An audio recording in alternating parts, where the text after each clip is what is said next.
Mireu, les universitats normalment es regeixen per lleis universitàries. Després hi ha els postgraus. Aquests es regeixen per les lleis del mercat, oferta i demanda. Nosaltres el que fem des del Campus per la Pau, ni per lleis ni pel mercat. El que fem és respondre a necessitats, a reptes de la societat contemporània. Per tant, toquem temes, drets humans, cooperació al desenvolupament, sostenibilitat, construcció de pau, aquests temes. Toquem això, que són temes bàsicament vocacionals, que tenen un valor afegit, i és que de manera explícita el que pretenen és millorar les condicions, a millorar el món i a millorar les condicions de vida dels sectors socials més desfavorits, i al mateix temps també dir-vos que són els cursos que segurament dels cursos que tenen més èxit. Tenim quasi 4.000 estudiants, uns 120 professors a temps parcial i més de 100 temàtiques. I creixem a un nivell, a un ritme realment notable.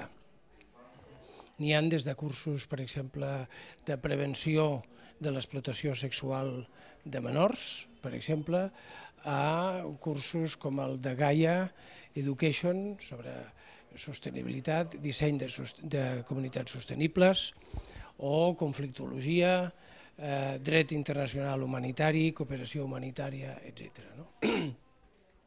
I constantment estem creixent. I també cal dir que una part d'aquests cursos pràcticament el cost és molt baix, és el cost purament, o tenen un cost reduït.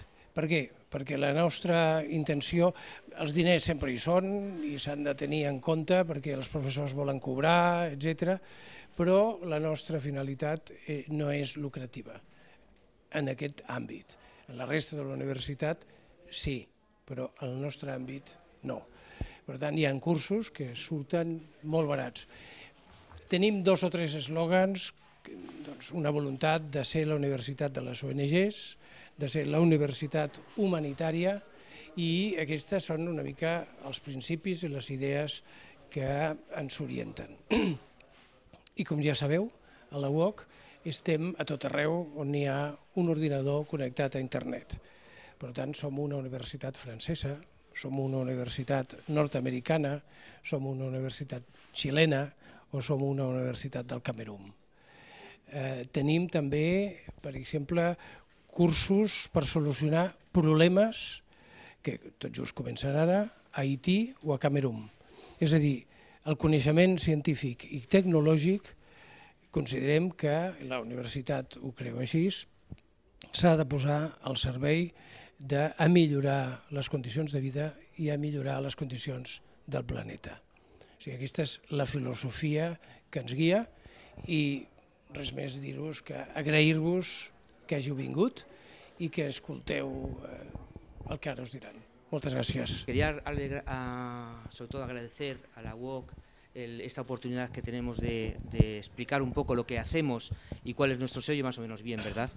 En lo que trabajamos. También os pido que si tenéis en algún momento alguna duda, no tenéis problema en interrumpirme, por favor, porque puede ser esto dinámico. Os voy a empezar yo quizá a tocar unos temas que creo que es importantes para aclarar cuando hablemos de los proyectos de hábitat, de alternativas al hábitat, que hablará mi compañero Jordi. Yo quiero explicar un poco qué entendemos por un hábitat saludable. No basta con tener una vivienda digna, hay que pensar que la vivienda tiene que ser digna y saludable. Es muy importante. Muchas veces vemos ejemplos de viviendas sociales y no son saludables. No podemos hacer que la gente enferme. Yo os voy a explicar un poquito estos conceptos, que es lo que denominamos la bioconstrucción, lo que es el hábitat saludable, para que tengáis unas pequeñas nociones. Será rápido. Si tenéis dudas, preguntarme, no hay ningún problema. Si hay alguna cosa que yo doy por hecho y vosotros no me lo decís, y dialogamos. No tenéis vergüenza, que no pasa nada. Bueno, básicamente os voy a explicar un poco cuáles son esos criterios. Es un concepto de la bioconstrucción que no hay ningún sistema de certificación, no hay ninguna entidad que diga esto no es o no bioconstrucción, y lo que se ha hecho a nivel europeo y a nivel un poco mundial es los profesionales elaborar una serie de criterios que de alguna manera en un 99% estamos todos de acuerdo. Eso es un poco lo que se ha hecho. ¿Me entendéis? ¿No? No se puede certificar, simplemente pues hay unos criterios y cuando hay un edificio, alguna persona, oye, ¿esto es bioconstrucción? ¿Reúne los criterios? Sí, no, pues mira, entendéis, ¿no? Un poquito el tema, ¿no? Saco el gran bolígrafo que tengo aquí, es este. Bueno, os explico si queréis un poquito para que veáis un ejemplo. Jordi, creo que al final no hablarás de este modelo. Esto es una viviendas hechas con balas de paja, de un proyecto muy interesante que hay en Inglaterra, de una cooperativa de viviendas. Ha salido baratísimo el metro cuadrado y son unas viviendas muy bonitas. Lo he puesto aquí un poco para empezar la charla, para que veáis que se pueden hacer bioconstrucción con casas modernas y bonitas. Que la gente piensa que a veces la bioconstrucción es un poco arreglar la casa de la abuela. No, es eso y otras cosas, ¿eh? No sé. Perdonad. Bueno, el concepto más importante de la bioconstrucción es construir respetando la vida. Me diréis, ¿qué pasa? ¿Que con las casas normales no respetamos la vida? Nosotros consideramos que no. En la construcción convencional hay muchos elementos que fastidian la salud, que pueden crear patologías. Hay materiales, ¿sabéis? Bueno, si sois un poco conscientes del tema de la alimentación, sabéis que no todo lo que venden es adecuado para comerlo. No todo lo que vestimos es adecuado para vestir. En la sociedad hay una presión muy grande por las industrias químicas, por las industrias de la agroalimentación, que pretende muchas veces transgénicos, patatín, patatán, y es un poco una guerra, ¿no?, de seleccionar, ¿no?, y vamos buscando las cosas. En la cuestión pasa muy parecido, ¿no? Hasta los años 70, creo recordar un material, por ejemplo, os pongo un ejemplo simplemente para que lo sepáis, pues se hacían viviendas con un material que es cancerígeno, que es el amianto, hasta que, bueno, la gente constantemente diciendo, oye, que esto es malo, la gente ecologista, la gente que se preocupaba de la salud, no pasa nada, no pasa nada. Bueno, al final la presión popular se logró cerrar, ha habido sentencias, ha habido gente que ha muerto. Os quiero contar que las empresas fabricantes de amianto cogieron las fábricas, desmantelaron y se fueron a Latinoamérica y siguen fabricando amianto allí. Eso lo digo para lo que lo sepáis, ¿no? Entonces, eso es un poco el concepto, ¿no? Hay que respetar la vida de los seres humanos y también hay que respetar el entorno. Tenemos que buscar, ante todo, cuando vamos a hacer una casa, una hábitat saludable, es buscar lo que es la ubicación. No quiero decir que todos tengamos que vivir en una casa unifamiliar, esto sería ocupar muchísimo territorio. No quiero decir esto, cuidado. Se pueden hacer viviendas sociales de 3 pisos. Ayer mismo estaba yo a Coruña, y hay un pueblo que está justo al lado de Coruña, que es un ayuntamiento que, bueno, en la rotonda estaba el Che Guevara. No es Marina Leda, pero bueno. Y, por ejemplo, la normativa no permite construir más de 3 pisos. Entonces, se pueden hacer sin especular, sin que haya gente que se tire la sardina a su sitio, se podrían hacer casas saludables de 3 pisos, no más, por ejemplo, ¿no? Esto es la ubicación.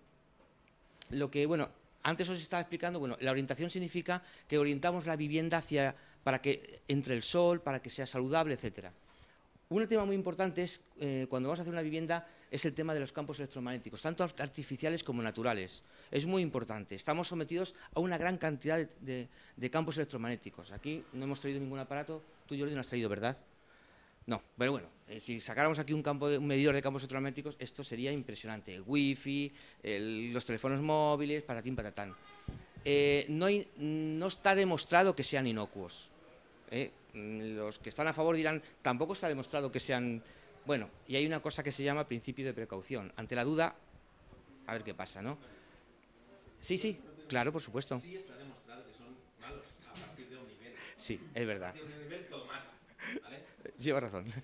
Bueno, entonces vamos acumulando. Entonces es muy importante que controlemos lo que hay alrededor de la casa.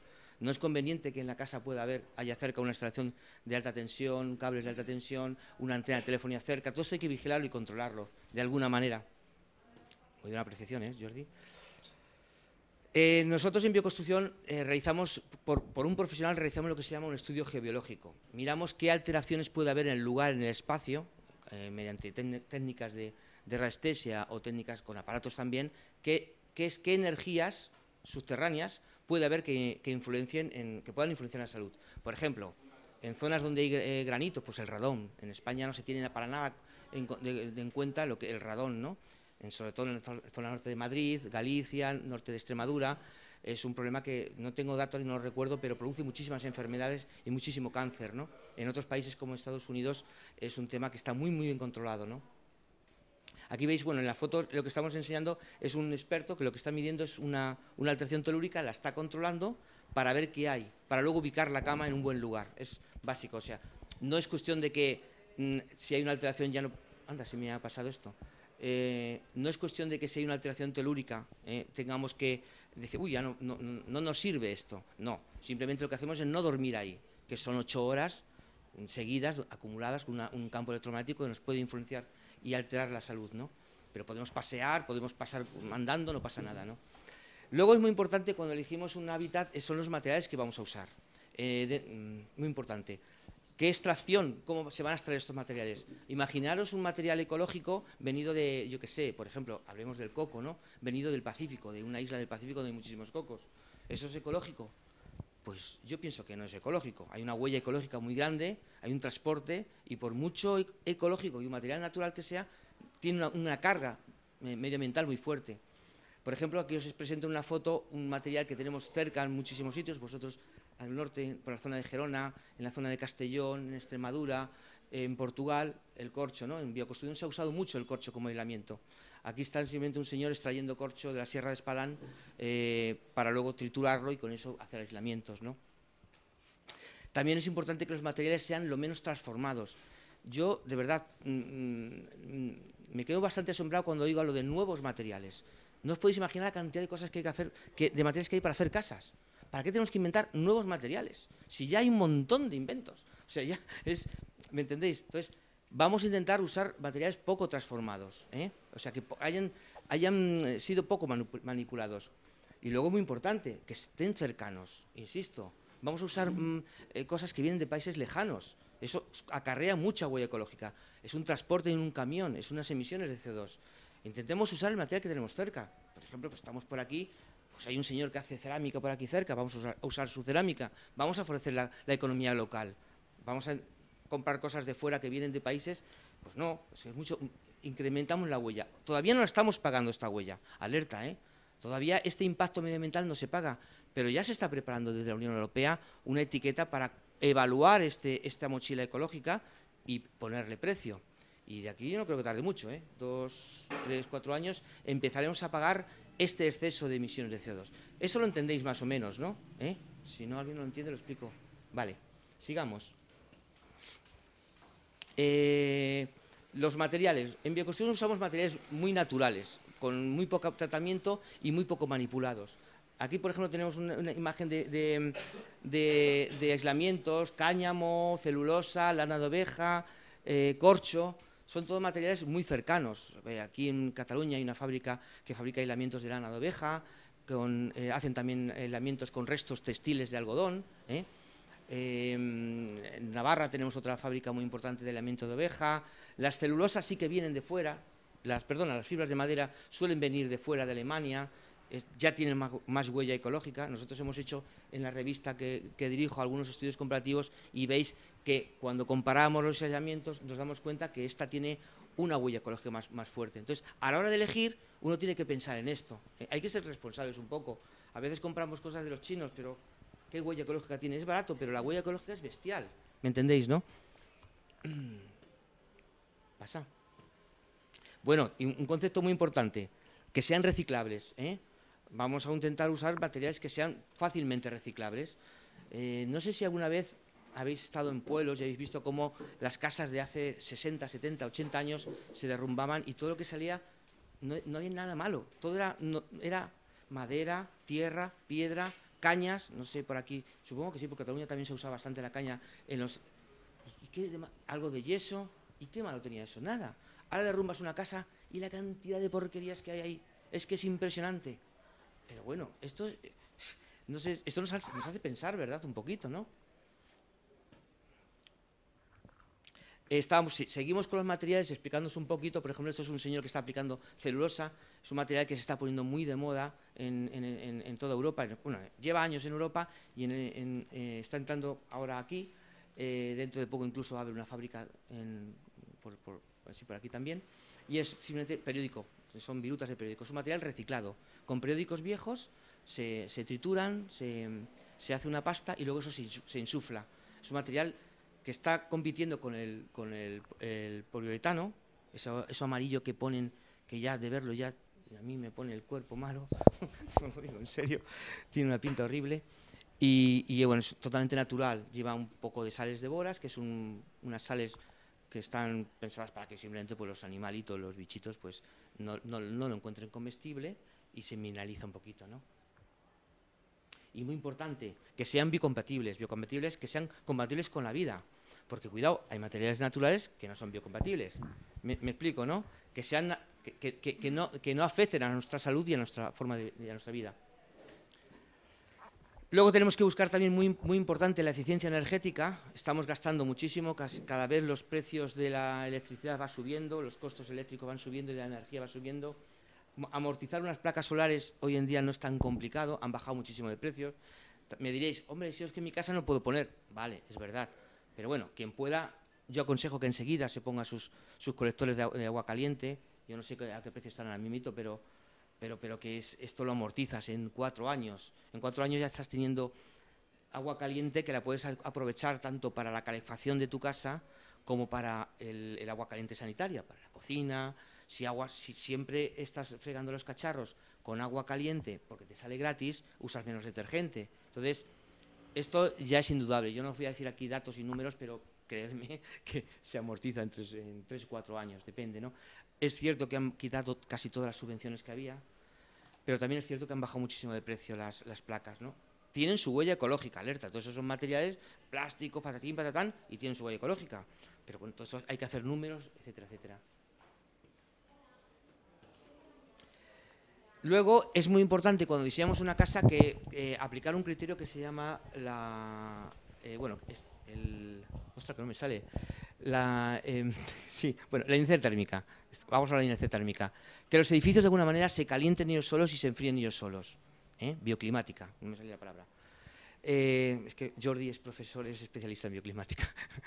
Entonces, es muy importante que diseñemos el edificio con estos criterios. Básicamente es un sistema, es una manera de diseñar el edificio para que aproveche la energía y no tengamos que incorporar esa energía y en invierno, por ejemplo, podamos aprovechar esos días de sol, pero que hace frío, y ese sol lo podamos de alguna manera introducir en toda la casa y lo agarremos, lo metamos para dentro, y en invierno el mismo edificio sea capaz de refrigerarse. Eso es diseño bioclimático. Ahí tenemos los expertos que a base de cómo diseñan el espacio son capaces de crear. Aquí he puesto una imagen en la que se ve, es un porche en el cual es invierno, por ejemplo, está entrando el sol, cuando está bajito, el sol está bajito, entra, calienta el muro y este muro da calor a la casa. En verano el sol está más arriba, no pega en el muro y no calienta la casa. ¿Me entendéis un poco? Ese es un elemento, hay muchísimos elementos bioclimáticos. Esto lo hace un profesional, se pone a dibujar. Un edificio, por ejemplo, de viviendas sociales de 3 pisos, lo puede perfectamente, puede tener criterios bioclimáticos. Creo que Jordi enseñarás algún ejemplo luego. Sí, y si no, bueno, vale. La inercia térmica es la capacidad que tienen los materiales de recoger esa temperatura y luego ir soltándola poco a poco. Es muy importante. Es muy importante que la casa la aislemos adecuadamente. Aquí os he puesto una cubierta aislada con corcho, muy importante. Ahora oiréis mucho lo del edificio pasivo por ahí, supongo que lo habéis oído muchísimo, está entrando a tope. Básicamente lo que se trata es que el edificio no tenga pérdidas, ni que le entre el frío en invierno, ni le entre el calor en invierno.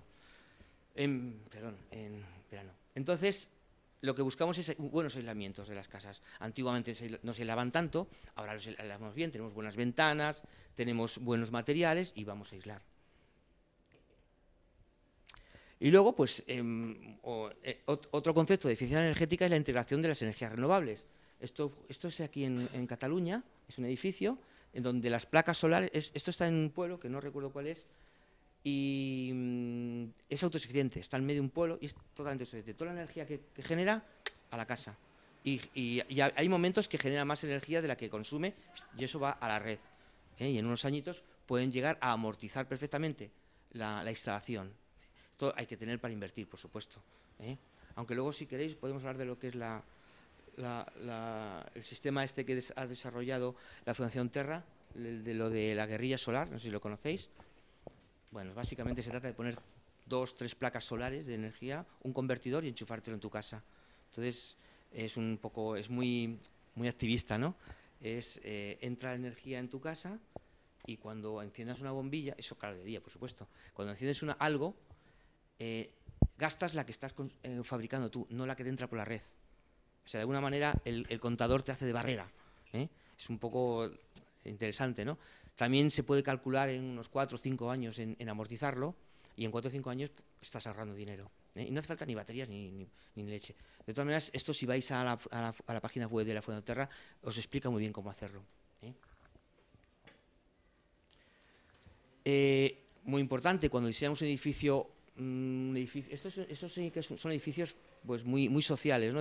Veis que son casas que están muy integradas, están con cubiertas vegetal, es un sistema para de alguna manera ahorrar energía, es un aislamiento. La climatización natural tiene que ver con lo que hablábamos antes, ¿no? Ese diseño bioclimático que nos hace que gastemos poca energía, ¿eh? Bueno, aproximadamente os pediré una cosa, un edificio, si me equivoco, Jordi, dímelo por favor, un edificio antiguo o convencional, la eficiencia energética puede ser un 60%, más o menos, y uno ya moderno, bien hecho con criterios, puede llegar hasta el 90% e incluso hasta el 100%, incluso a generar más energía de la que consume, más o menos, ¿puede ser? Sí, o sea... más aislante y más bioclimatismo y generan electricidad. De hecho, hay una normativa europea que en el 2016, creo que es, todos los edificios públicos tienen que generar más energía que la que consumen. O sea, ahí arriba saben las cosas como van viniendo y van planteando el futuro, ¿no? Entonces, si los edificios públicos empiezan con esto, supongo que algún día pondrán una norma, que luego a lo mejor no se cumple, como siempre pasa, ¿no?, en la cual los edificios pues, tendrán que generar energía. Pero vamos hacia eso. Recordad que vamos a una civilización de poco consumo. O sea, el derroche se acabó. No sé si sois conscientes de ello o no, pero hemos estado viviendo por encima de nuestras posibilidades y tenemos que crear una civilización de ir con el ahorro y el poco y justito y vivir bien, ser felices con otras cosas, no yendo al prica con el carro. Hay que ser felices con otros mecanismos. Con esto, no, por favor. Sigamos. Y luego, bueno, muy importante, otro de los conceptos que tenemos que tener es el agua, ¿no?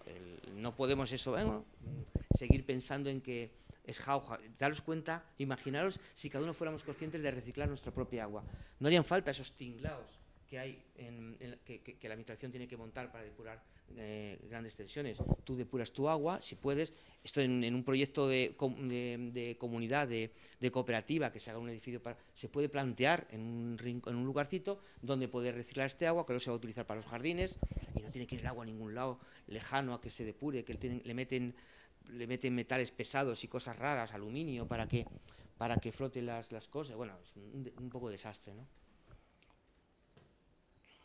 Y luego la gestión de los residuos, eso es un poco quizá en algún lugar ya está bastante más desarrollado, aunque yo aquí metería el no generar residuos. Yo creo que lo mejor que hay que hacer es intentar no generar residuos y ir al mínimo de residuos, y los poquitos que hayan, pues bueno, pues reciclarlos, ¿no?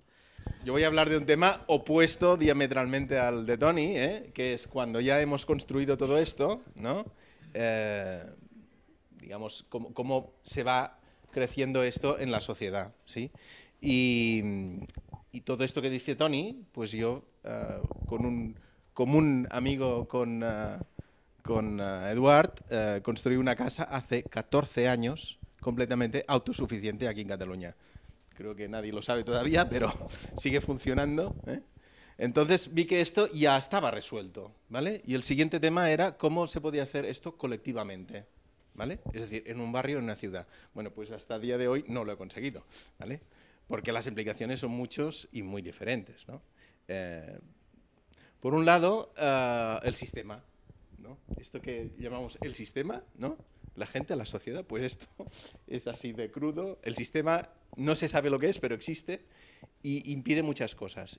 Y sobre todo lo que impide es que la inercia del sistema pues hace que toda tu energía se vaya para otro lado, ¿eh? Estamos en un mundo bipolar, donde existimos nosotros y la naturaleza, ¿eh?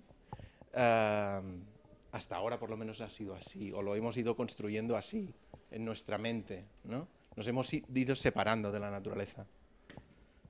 No. Y por otro lado, desde que se crea la civilización, es decir, hace unos 6.000 años, que yo no sé por qué contamos los años desde hace 2.000, ¿no? Desde que se empezó la escritura y la civilización hace 6.000, y sería una fecha común para todas las culturas. Bueno, pues desde hace 6.000 años hemos ido creciendo según este círculo. Empiezan en los sitios donde hay agricultura con excedentes, esto libera mano de obra, esta liberación de mano de obra permite estudiar o hacer artesanía, ya no es solo agricultura. Se crea una artesanía y se crea una gente que hace la logística de esto, de los artesanos, de los agricultores y del control militar de todo esto. Con lo cual se puede conseguir más territorio y por lo tanto más energía. Y esto es el círculo del desarrollo, ¿vale? Y llevamos 6.000 años con esto. Bueno, pero esto funcionó mientras cada uno de nosotros, o cualquiera de los humanos, no veía el límite donde podía llegar. Es decir, podía viajar y descubrir. Pero desde los años 70, que aparece la primera foto de la Tierra desde la Luna, ya no tenemos esos límites. Cualquiera de nosotros en el Google, ahora aquí, puede visitar cualquier sitio del planeta, ¿vale? Por lo tanto, ya hemos limitado toda esta esfera, ya hemos completado todos los círculos que se podían dar aquí. El desarrollo en el planeta ha visto, no ha tocado o no ha llegado, pero ha visto los límites, ¿vale? Que es lo que decía Tony, pues el desarrollo sin límites, ya hemos llegado, ¿vale? Perdón.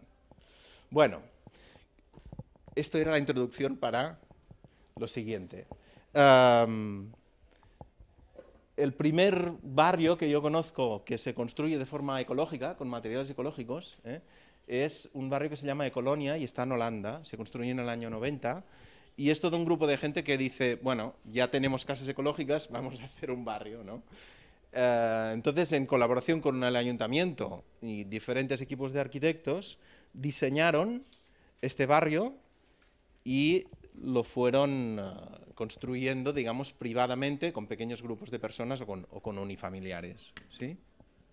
Esto está en una ciudad que se llama Alpen an der Rijn, y esto está aquí, ¿vale? Está completamente integrado en la trama urbana, ¿vale? El barrio es esto, ¿vale? Y tiene en su centro un gran lago,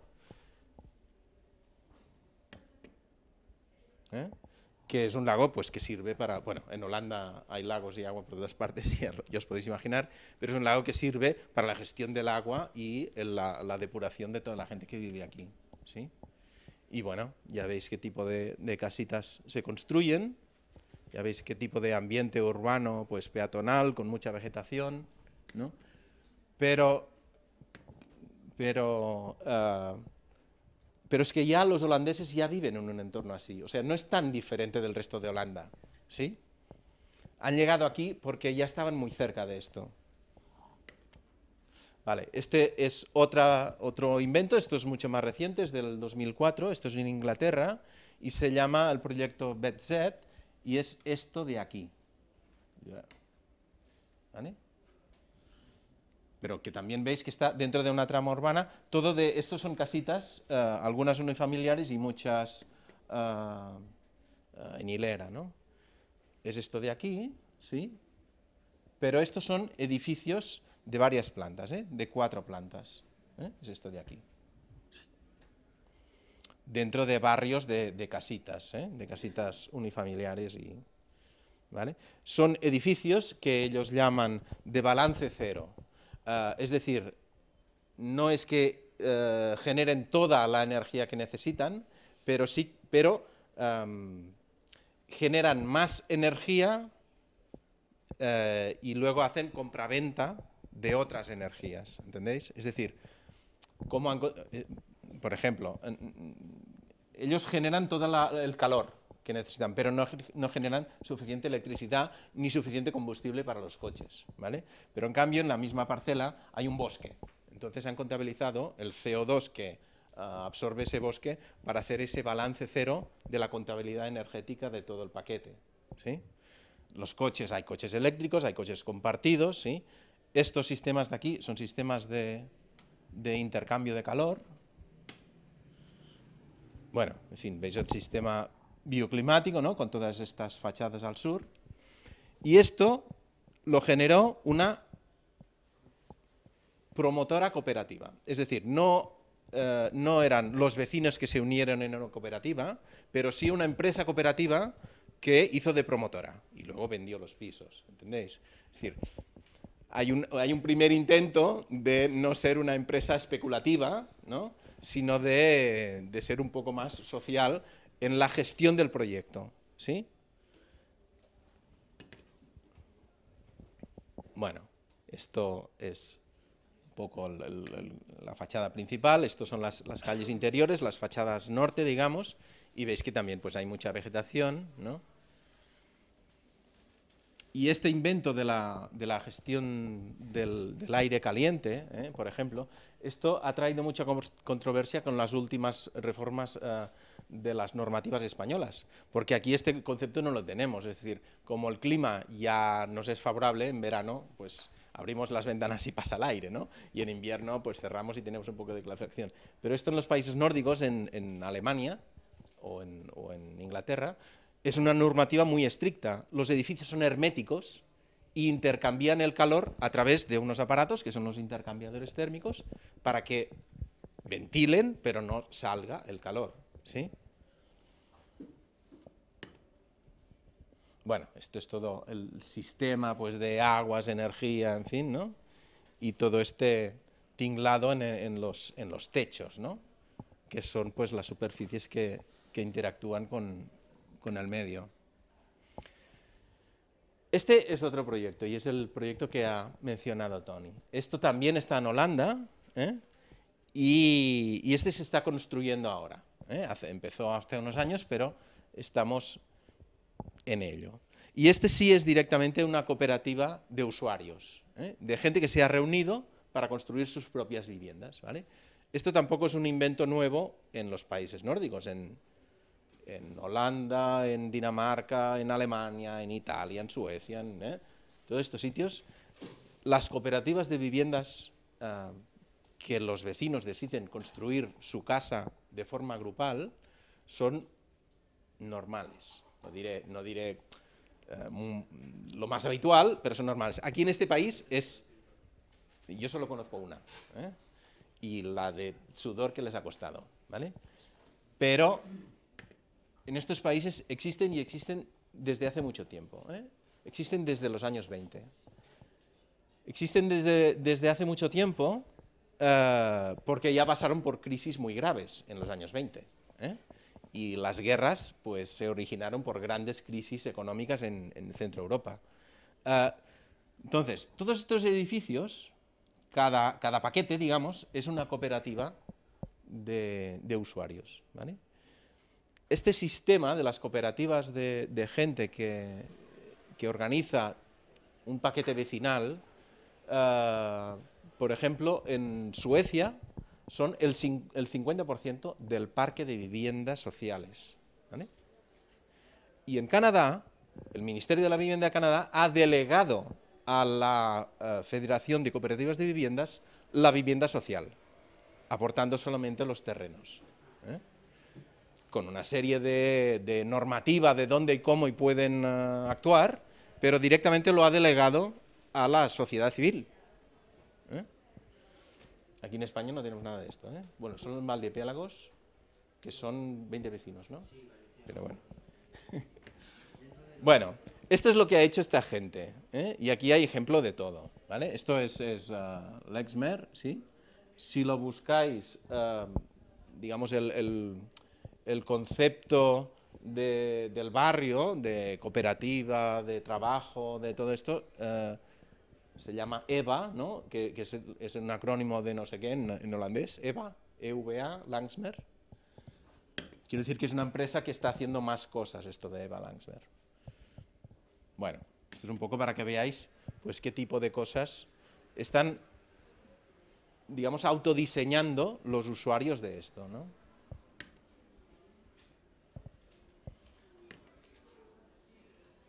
Ahora me he ido. Bueno, esto es el interior. Como veis es todo de madera, ¿eh? Pero bueno, lo mismo, ¿no? Están mucho más cerca de esto que nosotros, ¿no?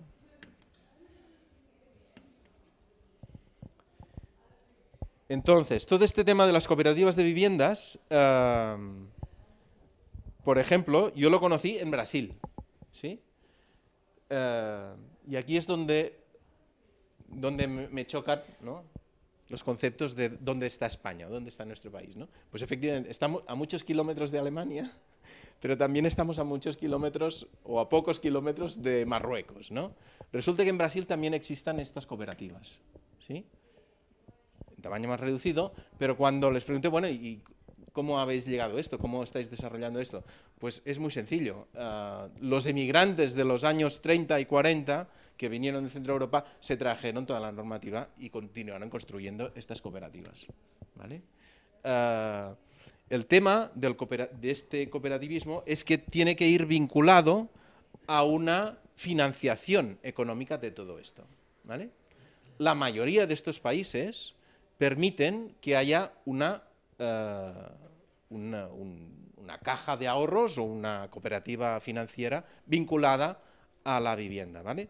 Lo que pasa es que en este país, en nuestro país, es legal la cooperativa de viviendas, pero no el crédito para las cooperativas de viviendas, ¿vale? No existe la figura de una caja de ahorros o una caja de crédito para viviendas. Igual que podría ser la misma figura que la caja agrícola, ¿no?, las cajas rurales de los pueblos, ¿no?, que están vinculadas a las cooperativas agrícolas de los pueblos. Pues esto aquí en España, esta figura no es posible, ¿vale?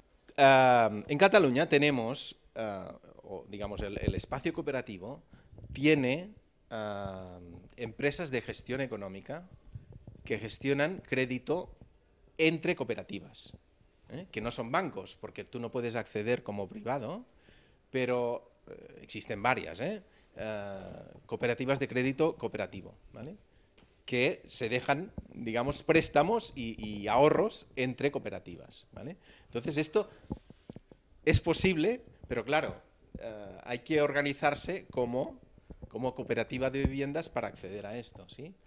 Y el otro problema es que en este país la Federación de Cooperativas de Vivienda en realidad no son cooperativas de usuarios, de gente que quiere su casa, sino que son empresas que hacen viviendas cooperativas pues para asociaciones de vecinos o para los sindicatos, que son las dos entidades que tienen recursos para acceder a todos los protocolos necesarios para hacer una cooperativa de viviendas. Bueno, estas, por ejemplo, ¿veis? Han hecho toda la cubierta con cristal, han hecho un gran invernadero encima de todas las casas. Otro concepto, que es el de cohousing, ¿no?, es el hecho de construir un edificio en el que varias familias comparten el edificio, pero que tipológicamente no son viviendas separadas, sino que comparten, digamos, los espacios públicos, los espacios comunes, ¿no?, el comedor, ¿no?, los baños,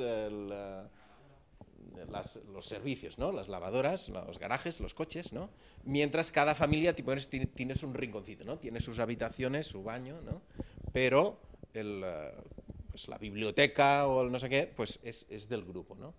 De hecho, aquí en España pues también existen cosas de estas, pero son gente que no ha divulgado el modelo, ¿no?, digamos. O sea, yo por ejemplo he conocido existe un cohousing en Tallá, ¿sí?, de un grupo de gente que salió de los Scouts, que eran 10 parejitas de jóvenes, y decidieron pues hacerse un cohousing, ya son mayores, o sea, los hijos ya han heredado la casa o incluso ya se han ido, ¿no?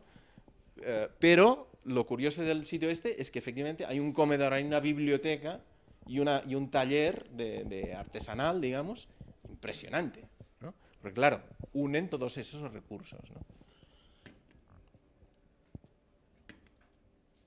Bueno, y después de los ecobarrios y los cohousings, que son elementos un poco que vienen desde, digamos que cogiendo el sistema normal o lo que hay en la calle, ¿no? Digamos, la empresa cooperativa, la vivienda convencional, tu trabajo, digamos, personal, pues se han inscrito dentro de la estructura y han desarrollado un poco más cómo querían vivir, ¿no? Luego hay otro gran salto, que son las ecoaldeas, y que son gente que ya de entrada en grupo se han planteado crear un nuevo espacio diferente, ¿eh? Esto es el ejemplo de Firhorn, que es un barrio al norte de Escocia, ¿sí? Que son estas casitas de aquí y este parking de roulots, ¿eh? De gente nómada, digamos,